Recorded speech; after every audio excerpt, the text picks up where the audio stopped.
Good evening. You're listening live to the Xtreme Movie Show, Top 10 Tuesdays. Tonight's episode, it's Xtreme TV, Cobra Kai Season 3, Episodes 7 and 8 that we're reviewing. I'm your host, Rob. With me is RDV. Good evening, sir. How are you? I am doing great, Sensei. I'm glad you give me the appropriate title there, sir, because, there's one thing a sensei needs is students that pay the bills. And we're starting to find out really quick here as we turn the corner with the last few episodes of Season 3 that we now have 3 defined karate factions in the All Valley here. They don't have an opportunity to fight yet. And that's one of the main themes in these two things. We see some ass kicking going on. We see some allegiances change. We see some making out. And then we see some schlocky stuff and some good stuff. But boy, 7 and 8 really feels like they're hitting their strides as they're getting ready for the end of the season, sir. So let's talk a little bit about 7, a little bit about 8, 10 things roughly about these two episodes that we happen to notice. Is there something in particular about, say, episode 7 that sticks out in your mind that you want to talk about? Oh, man. Episode 7, since I just watched it, but they're blurred together. I'm trying to figure out. As far as Miguel getting back on his feet, training and all that stuff, he's finally able to move and stuff. It's kind of cliche, he's the main star. They gotta set him up. He's as far as trying to get or going to the tournament because it's starting a new JoJo. It's clear to me that now they set up by watching episode 7, you're gonna have Hawk versus Miguel and Robbie, or it's gonna be Robbie versus Miguel again at the end, because Hawk is, even though he's pretty much chosen to be on Cobra Kai still, he's now got to deal with Robbie. Robbie is going to go Cobra Kai, especially because there's no way he's going to go. He's not going to go with Johnny. He's not going to go with Danny, because he blames Danny for putting him into jail in the first place. And oh my gosh, I just want somebody to punch Robbie in the face. And dude, he has a very punchable face. He really does. He's an idiot. And I don't know if they're doing this purpose because he's Johnny's kid, but it's dude, you can tell that Kreese is just using you. And Robbie's smart enough to know that. Yeah. Should be, and he's a smart dude. But like I said, we basically see him they're fighting, or not fighting, but you see Miguel basically training or getting his legs back, and and towards the end of it, he kind of gets a little upset and stuff, kind of fights with him because they're training in the park under a new name now, the Eagle Fangs. Let me bring this up about Robbie.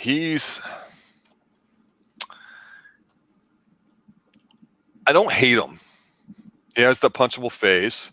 He's got the you want to beat him up look. And we know that, him being in juvie, not prison, of course, and the guy calling him a bitch and threatening him and all that, he at least looks somewhat physically imposing.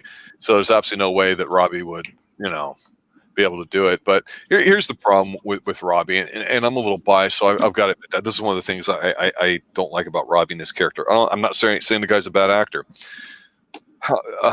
A couple years ago, there was a woman named Serena Vincent that starred in one of those Hallmark Mar Vista kind of schlocky sort of pseudo-erotic thriller things that we've all seen 50 million times, but they're just really good trailers, called The Work Wife, where she plays a psycho guy that hits on a married man and bad things happen, right?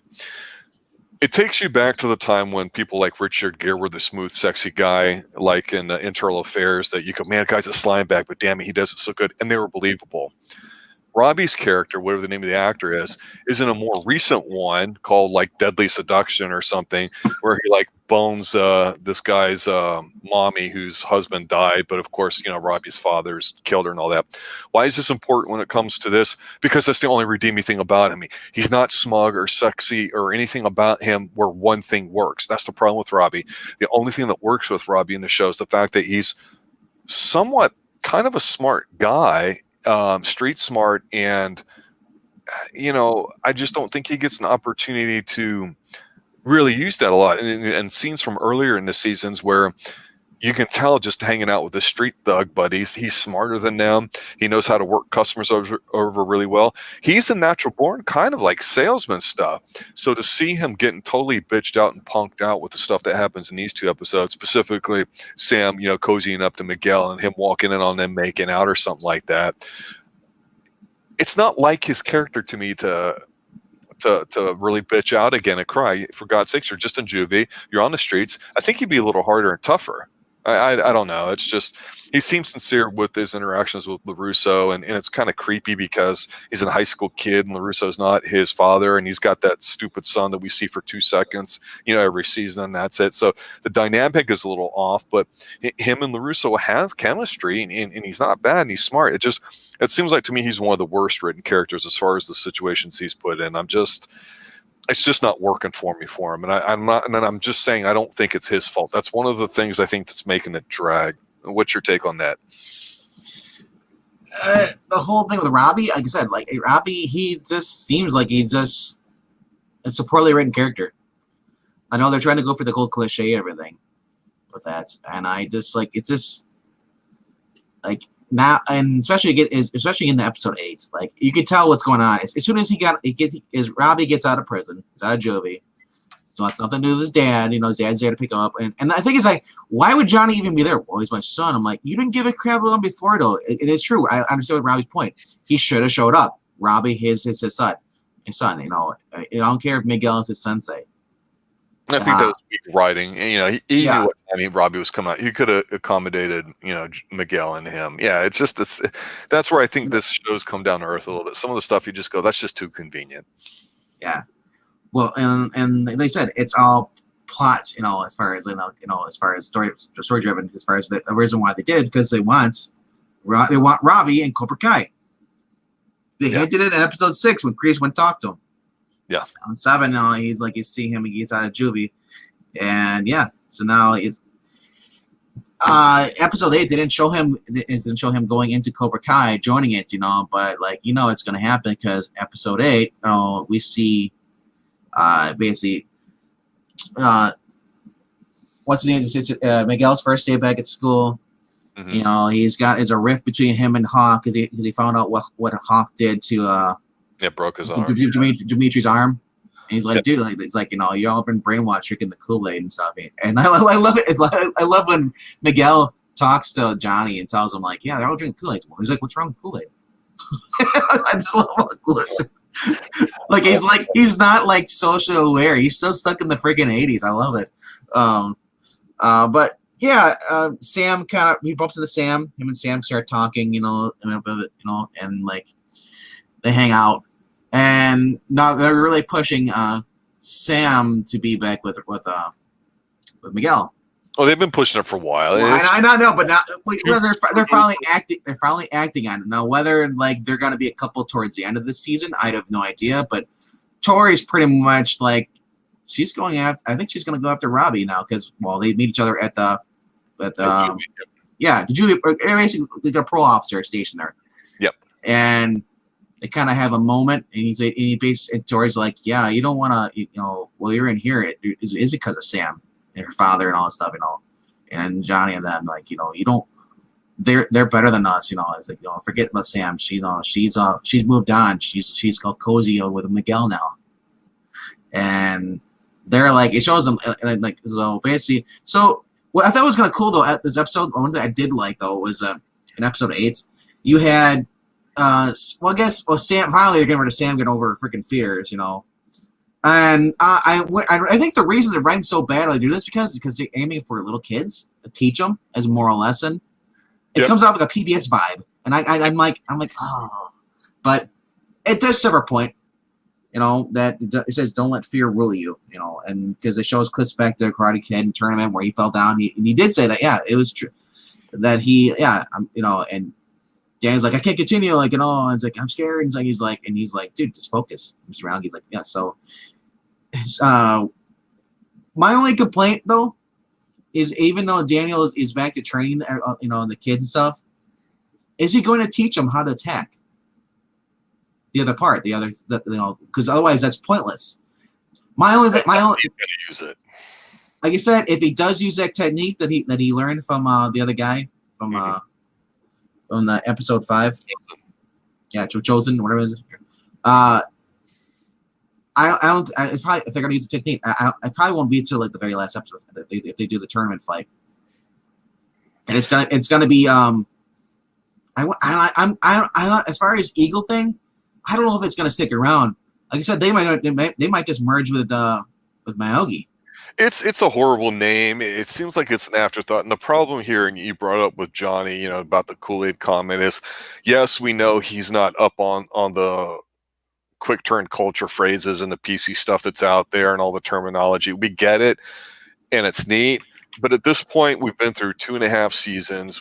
So it's getting old. It's getting tired. They're making him a caricature of himself.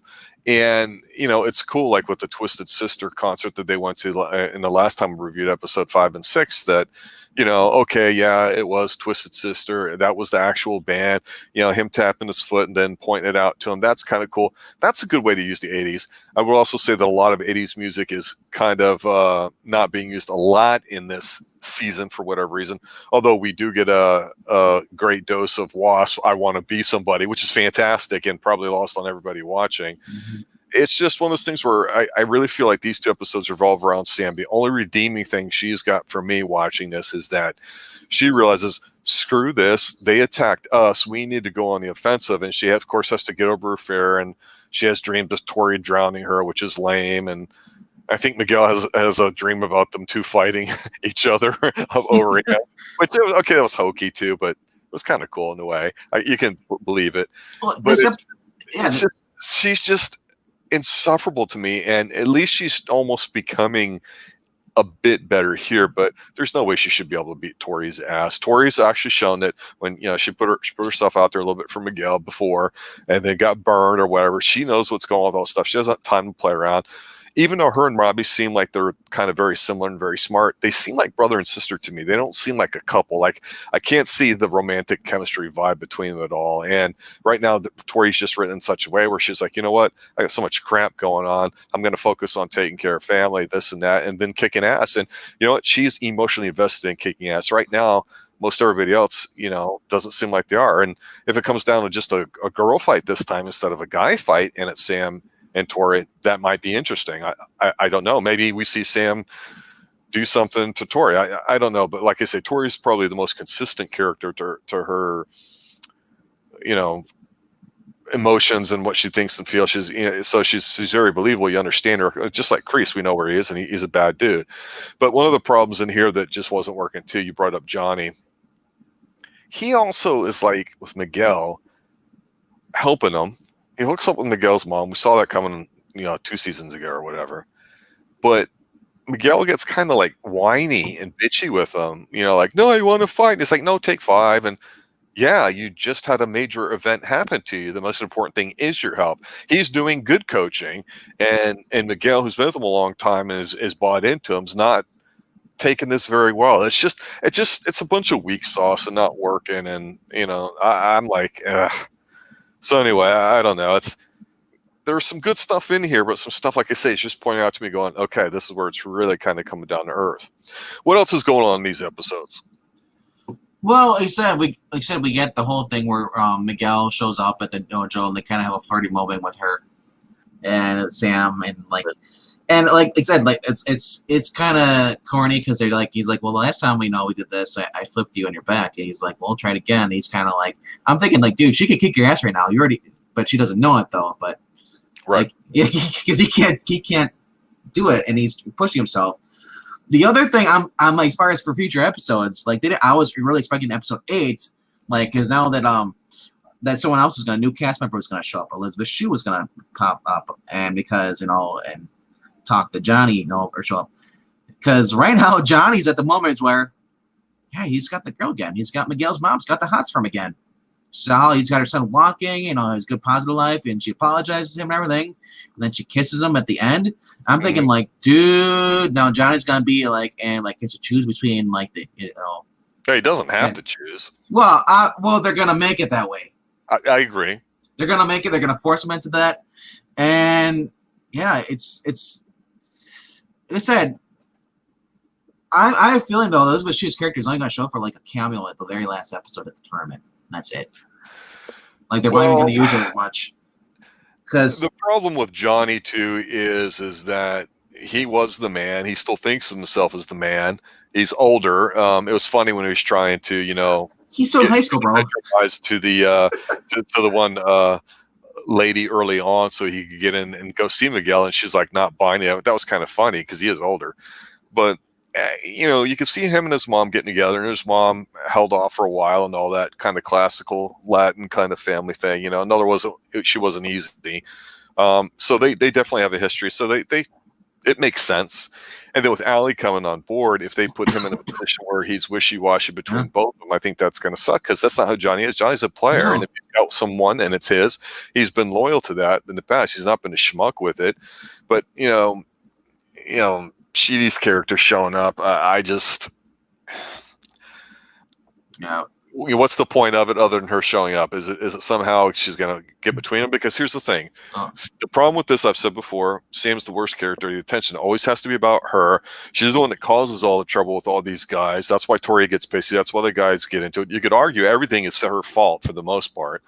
And then I just see Allie's as being the adult version of it, and it's just basically the same thing as what happened when they were in high school back in the 80s in original movies, because you see it setting up there where people are pissed off that they got hooked up with somebody else and they should have been mine, and they fight over, and it's kind of stupid in a way and very childish. And so I just be curious to see exactly where it goes with her and if she'll be in the next season, which is season 4.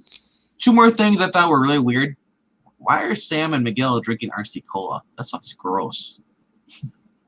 and not only that, it was a little bit more around then than it is today, but that's still no excuse because it is crappy.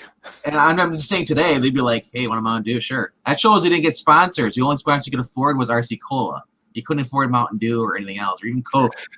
But before you go on to the second point, I'm going to comment on that because there is a scene in here where they find out, one of the things we haven't talked about is the fact that the Awe Valley, because of the fight at the school, is not going to happen. And one dude comes to talk to Daniel and his wife about what's going on, and they actually want it to go on, and they actually apologized to Sam, and Sam wants the fight to go on, and it's a legitimate reason for why they want to. But the guy's standing there talking to him, and it's like it feels so forced. It's like, well, it's just a shame that the All Valley is not going to happen today, especially with things and blah blah blah blah blah. And they're all like, and I'm like, wow, dude, it's just the writing. I'm going back to your point here about the RC Cola. He's holding a glass of looks like lemonade. And it's like, wow, this is really good lemonade. Did you put the lemons in yourself? And she goes, no, it's Crystal Light. And it's like, oh, okay.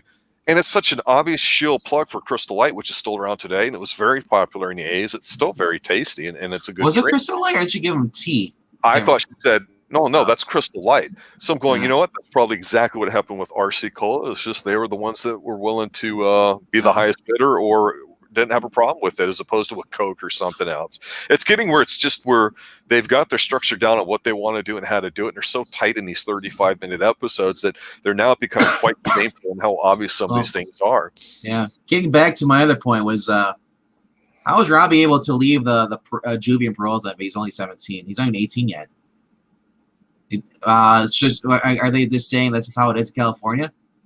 It could be, or maybe he left with one of his parents. Not quite sure how that worked out, to be honest with you. Because it's Robbie. I don't really care. Robbie didn't leave with any parents. His dad was there, and and Daniel, he blew him up. He walked right by him. Well, once you're out the door, you're out the door. That's just like the hospital. As soon as you go out that front door, they're not a liability. That's how I look at it. But I'm saying when he went to the parole, though, place, that's the other juvie. But he went to the parole place. Here's this out. Yeah, Tory's there. That's it. He has probation's be like, Corey's like, just check stable. And it's like, well, obviously he sees like check stable, and you have no adult supervision here with you. Well, why does he have to? We don't know that. If you're underage, I'm just saying it's just kind of weird. But some of these things definitely. Like the guy showing up, talking like telling him, it was cliche, but it's like he came off as an idiot, and I guess that's what they're going for. Everyone in California is an idiot except for the main characters. Even, at least some of the main characters. But, like you said, they live in PC town. So, I mean, maybe that's realistic in California. I don't live in California. What did you think of Kreese when they were having the meeting with the commission and board there, the people there deciding whether or not to Valley, and how he kind of worked everybody over. Well, I'll say, I'll still say, as I said before, Martin Crow, Kreese, he is the bread and butter of this show as far as holding it together. Without him, you could have Daniel and versus Johnny, but then after that, you have nothing. Kreese doing what he does, is the perfect villain. He's always that's what made the Karate Kid, the first movie, great. Yeah, they tried to bring him into the third movie with that other guy with the long ponytail and the what's his name, Wannabe. Mm-hmm. And even that movie, he couldn't save it. Kreese could not save that movie. Even though it's just. But like I said, I like Kreese coming in and just smooth talking the overweight liberal on the court, or sort of not liberal. I don't know what her politics are, but she seems like a soft person, kind of vapid.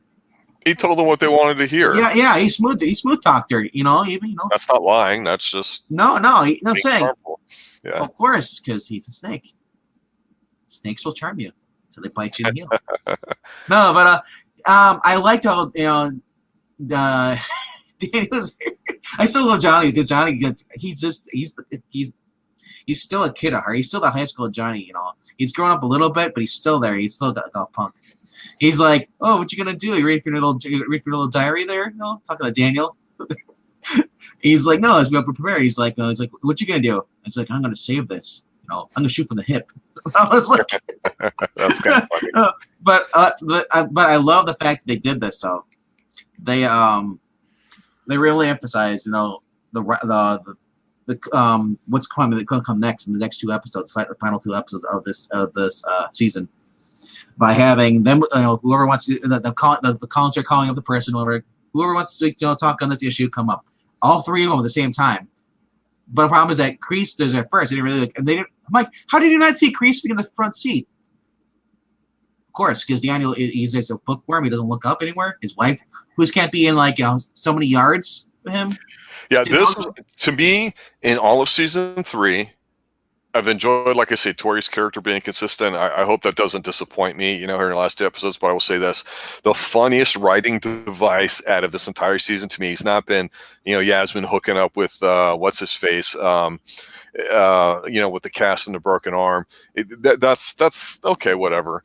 But it's the fact that Kreese, without us seeing it, got a restraining order on LaRusso's wife because she did slap him, which I understand it, and you can argue whether or not he was stout or not or what, but it was just so damn slick and smug of him to do it because you know what? He's totally in the right for that. You have a private business, somebody comes in that's not a part of it, it physically assaults you. I'm not saying it's right or it's wrong. And hey, in real life, I think he's like 70 years old, so I hope that they spare the physical stuff that he does. But he's got that intimidating thing. But you know what? That was a smart play. Business-wise, my thing is so much farther ahead than LaRusso, and of course Johnny doesn't even count when it comes to this stuff. It was incredible. It was a man playing with children. I'm gonna say, and as awesome as Kreese says, it would have been more believable if this would have took an earlier, closer to the early 2000s or late 90s, because the fact that you think people really care about if you served in the military or not. A lot. I mean, especially with today's politics.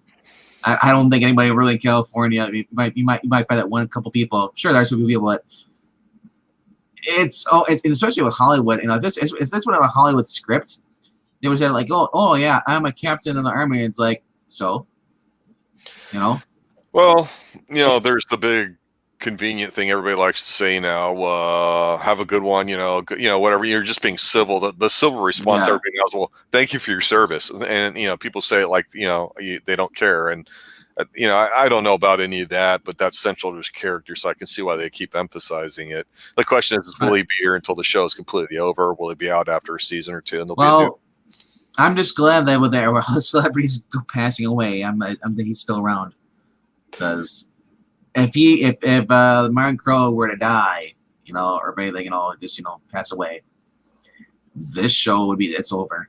There's no other villain he gets. He's the main villain. He's always been the main villain of the series. Like the way they continue on with Miyagi. Yeah, they're able to do it. by having Daniel be the be the new Miyagi. But Kreese goes, are you gonna have Johnny become Kreese? No, there's no way. So I'm thankful that he's still alive. He's still kicking it. No pun to Laney as far as kicking it because of karate, But, Right. But no. But like I said, I was kind of a reach for me as far as that, as far as as with the council would even care that he's a captain. They really like it as long as he and then the whole thing, the karate fighting, like if they cancel the karate thing because it was unsafe, why would they listen to him? Even if smooth talks them, do you think they really care? But I'll go with it though because it's a plot thing. They're furthering the plot. So. Well, we've seen that there's been unsanctioned fights, so I am glad to see it actually going back to the All Valley. But to kind of finish things up here, I would say going into the last 2 episodes, what I like so far is I don't have 100% conviction on who's going to end up fighting who or how many people are going to fight. I assume there's going to be a big fight. I don't know if there's going to be big one-on-one, which I assume there is. So we'll see. I assume Hawk will be involved, maybe Miguel, because you seem that he's not 100% there, with training out in the park. But you definitely see the sides kind of forming here too. So I'm just going to assume there's going to be one big brawl, and we're going to see what the fallout is too. Then of course we'll have to talk a little bit about Allie's character and what role she has to play with these two too. Man, it'll be interesting to see how they end. I think my prediction is going to be that with the way they ended season 2, which is really dramatic and pretty awesome in the fall, that was done really well. They're going to veer away from that and not have something so shocking or disturbing, because I just don't. If they do plan on doing that, I don't feel they're building towards it because after the adult stuff that we talked about with LaRusso being overseas, I feel like this is kind of stepped down in a more kid-friendly-ish territory, like you mentioned at the beginning. So to me, I just don't have that sense of impending doom coming. Not yet, anyway. Like I said, I want them. I want Daniel and him and Johnny to finally put men's together and actually work together. Not truly like each other, but still work together against Kreese. And I said the only way he's going to do it is if they're under one dojo. Having his other dojo, I mean, it's not really going to be as effective because you're going to have 3 dojos competing in an All Valley tournament. No, because the whole point is I want to have evil versus good. That's the whole point of the show. Evil, I don't think that it is, but I think it's easy to do, and that's what Kreese is for. But yeah. I understand what you're saying, and I don't think it's a bad point at all. But my other point is that whenever something good happens to Johnny, or specifically when he gets laid, the next episode something horrible happens. So we'll see what happens. Because maybe true, yeah. But they definitely made Kreese the bad guy instead of a complex character, which I think's a bit of a shame because what he went through and us understanding that might make it a bit more powerful for us to kind of figure out which side we lay on. But like I say, the bad coaching is inexcusable. Therefore, he's the bad guy to me. And I think they took the easy way out with that again. So definitely, I think some easy way outs. Robert Tepper would be proud. There is no easy way out. We should also talk about Yas and Dimitri. Quickly, let's get that. We're quickly hooking up. Those two starting episode 7. He kind of she's kind of further. She says cats, and stuff. She's like, she blames because do a science project. Later on, I forget the bully from the beginning. I forgot the pirate guy, pirate Asian. I don't know what his first name. I can't remember what his pirate name. Asian. Everybody will know who you're talking about. From the first season, the one that Sam's original boyfriend, the jerk. Yep. He basically bullies Dimitri, knocks his stuff out there, and then draws a giant dick on his cast. At the end of the episode, we saw Yas basically going over, and she's like, "Hey, do you got a marker?" He's like, "Sure." And he's kind of like, what's going on?" He's getting all kind of Steve Urkel kind of weirded out, and she writes in there. It says like, it's like, "I love your big cock," or like, in the side of the penis art thing, and it has her initial as Yes, So he's oh cool, great. They kind of have an awkward moment till the next episode 8. You see Sam and Miguel walking past in the hallway, and they look in the corner, and they see this. She's just got Dimitri up against the wall and just kissing him. So obviously she's the pants relationship, and he's kind of like the simp, But And She's dialed in on him. It makes no sense at all whatsoever because he's not an ugly dude. He's just a little awkward. no. She can have anybody. But she also said that she remember. But she said she got the wedgie from the heavyset girl at the early was it the first season or early episodes. Yeah, but in real life, that's not gonna happen. It's like I said, this is a PBS show. This isn't like you'd see like on an Amazon or anything like that where they or anything else. It's like it's. When I say PC, I don't mean literal sense PC. I say it's more like a PBS. It's tamed down. It's aimed for all family. I'd say for like maybe 12 and up. But it's like I said, this show is what they're trying to do is recapture the spirit of like Karate Kid, but also dial in on the stuff that's like what was it what was it when the popular series they had, the Netflix series about the girl who died? It's supposed to be like 13 Reasons Why. Yeah, 13 Reasons Why. They're trying to get into that age group of people watching this. Yeah. But also get the boys to watch this because I don't want 13 Reasons Why the guys are watching that.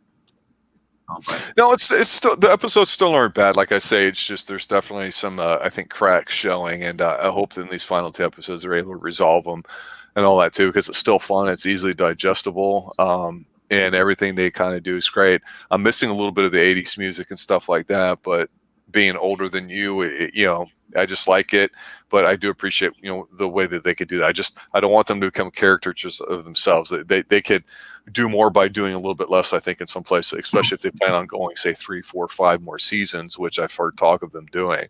So we'll see what happens here in episodes 9 and 10 on Xtreme TV.